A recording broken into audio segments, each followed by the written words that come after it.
মৰমৰ ছাত্ৰ-ছাত্ৰীসকল, মোৰ ইউটিউব চেনেল ক্লাছেছ ফৰ সলিউশ্যনলৈ স্বাগতম জনাইছোঁ।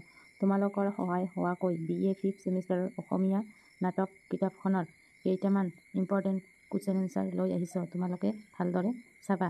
1 নং প্ৰশ্ন, নৃত্য গীত প্ৰধান লোকনৃত্যানুষ্ঠান কি? লিখা।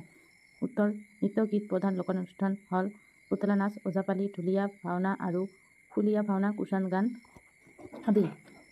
2 নং প্ৰশ্ন, লোকনাট্যৰ বৈশিষ্ট্যৰ বিষয়ে চমুকৈ লিখা। উত্তৰ, লোকনাট্য হ'ল নাট্যধৰ্মীয় অনুষ্ঠান। লোকনাট্যই লোকসাহিত্য আৰু লোকসংস্কৃতিৰ ক্ষেত্ৰখন ব্যাপক।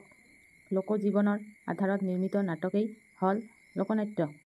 3 নং প্ৰশ্ন, অসমৰ লোক নাটক প্ৰধানকৈ কেইটা ভাগত ভগোৱা হয়? ভাগকেইটা কি কি? উত্তৰ, 3টা ভাগত ভগোৱা হয়। ভাগকেইটা হ'ল নৃত্য গীত প্ৰধান, পদ্য নাটকীয় আৰু যাত্ৰা।